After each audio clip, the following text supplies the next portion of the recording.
para debatermos o Vila. E aí, para vocês, propor um tema um pouco diferente hoje, que eu estava pensando e, curiosamente, o Vila lança o material. Eu vejo uma certa carência nos times goianos hoje, mas vamos falar especificamente do Vila, de ídolos, Gerli. Se você perguntar para os garotos aqui de 10 anos, qual é seu ídolo?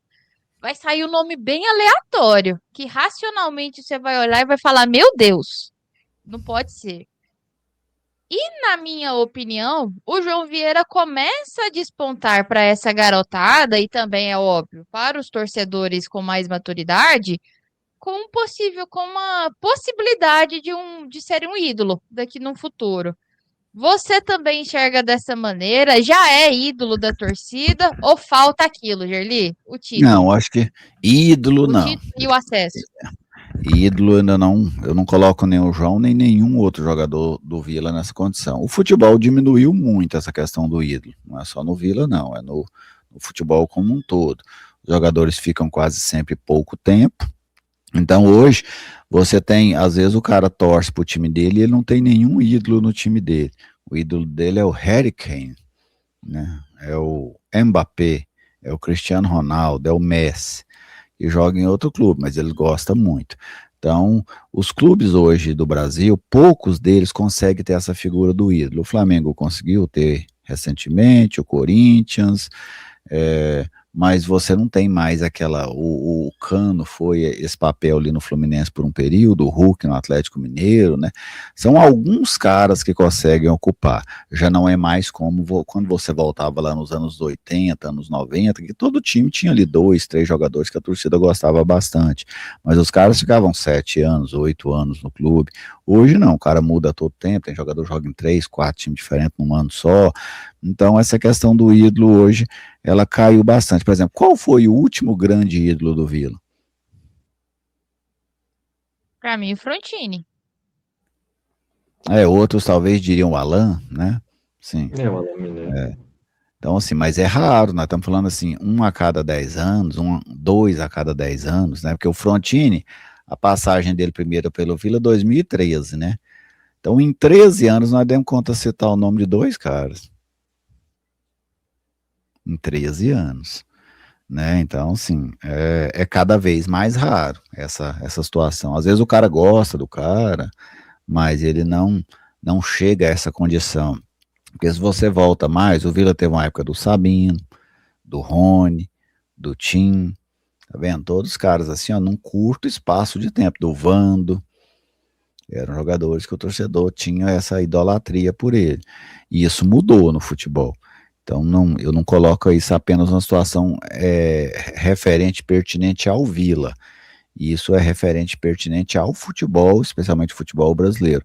Até os grandes clubes hoje têm essa dificuldade.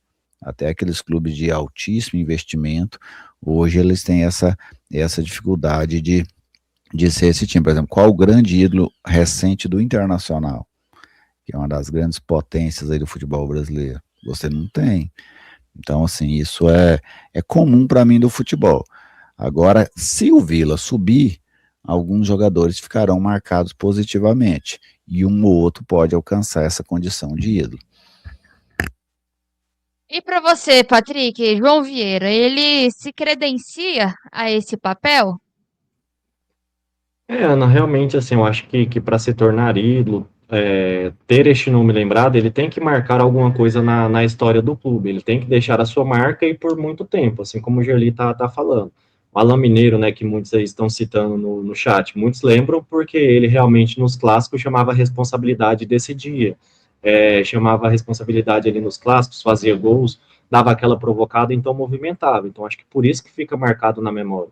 O João é um cara ali do meio de campo, de grupo, aguerrido, porém, em algumas partidas ele some, conquistou o campeonato goiano, porém, eu acho que ainda não se identificou, acho que a torcida ainda não se identificou muito bem com ele, precisa de, eu acho que um algo a mais para poder marcá-lo ali, talvez um acesso, o credibiliza ali para poder ter esse status de ídolo, mas eu ainda tenho algumas dúvidas ali se o João seria realmente ídolo com esse acesso. Girli, e aí, o Patrick ele citou algo que era justamente a minha próxima, meu questionamento para você. Que eu estava esse tema, né, na cabeça. O Vila é campeão em 2025. E a torcida do Vila, ela pega assim amor em alguns jogadores de maneira, eu diria até fácil. Adota como xodó. 2025 é diferente. Eu não vejo assim nenhum jogador que foi campeão com um clube que a torcida adotou, que tem aquele carinho, que nem que beira assim a uma idolatria. Você saberia me responder o porquê?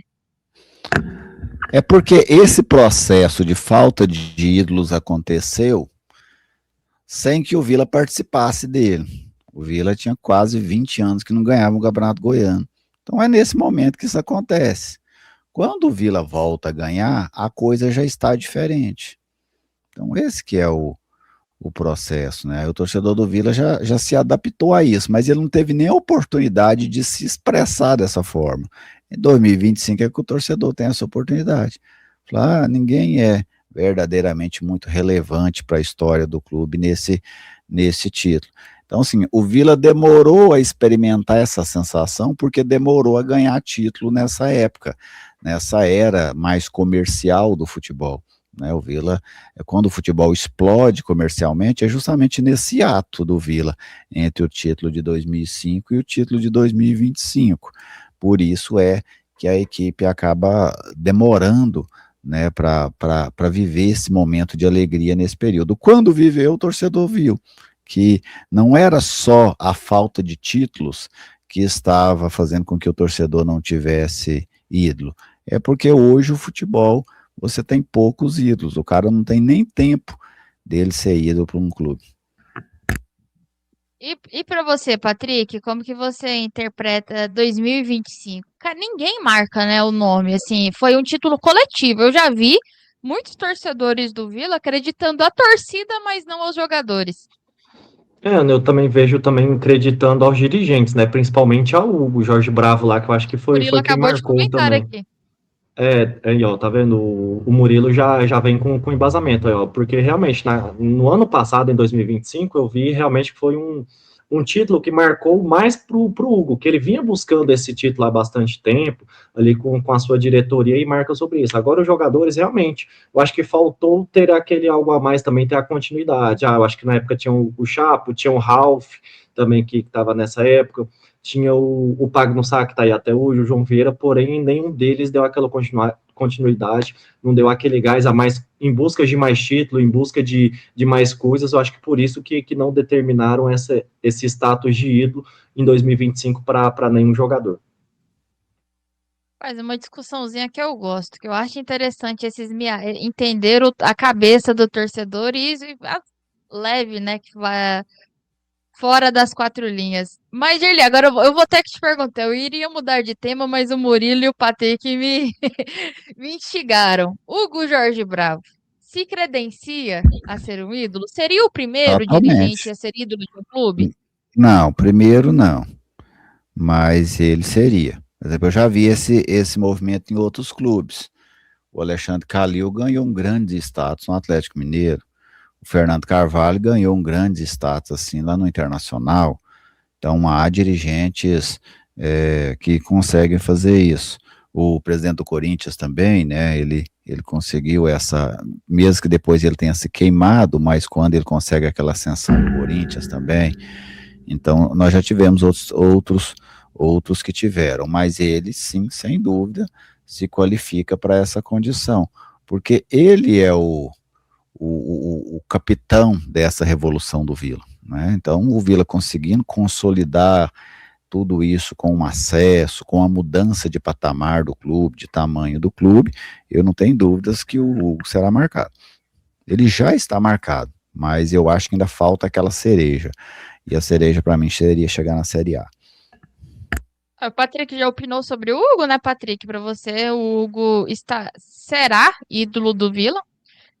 Eu vejo dessa maneira também. A maneira como o torcedor do Vila se comporta com o Hugo é diferente. Eu não vejo no estado algo assim. Talvez o Adson, há uns 5 anos, ele tinha esse poder com a torcida do Atlético.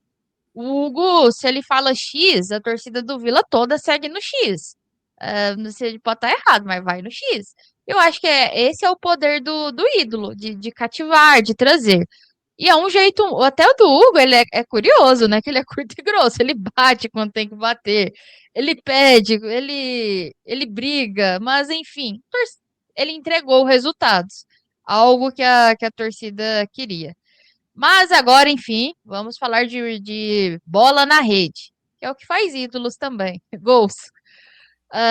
E o Vila tem uma partida muito importante contra a Ponte Preta, Gerli. Ponte que Márcio Zanardi não teve medo de falar que não vai treinar. Não tem tempo. Mas eu achei uma desculpa muito esfarrapada do Zanardi. Eu acho que o elenco não quer treinar. Mas, enfim, a Ponte não vai treinar. Eles vão descansar. Descansaram no domingo. Segunda vieram, né? Estão vindo para Goiânia. Vão fazer um vídeo e é isso. O Zanardi falou. É o que nós temos para o jogo. Gerliezer, qual é o risco de uma partida dessa para o Vila? O futebol sempre existe risco, né? Sempre existe risco. Você tem do outro lado um adversário, você tem profissionais, você tem um clube tradicional, que é a Ponte Preta. Sempre existe risco. Mas para os padrões da Série B, eu diria que é um risco bem pequeno. Sabe? Assim, para o padrão natural de risco da Série B, é um risco bem pequeno, comparado a outros jogos. Vamos supor, o Vila acabou de jogar com o Atlético. O risco diante do Atlético era muito maior de perder do que o risco diante da Ponte Preta.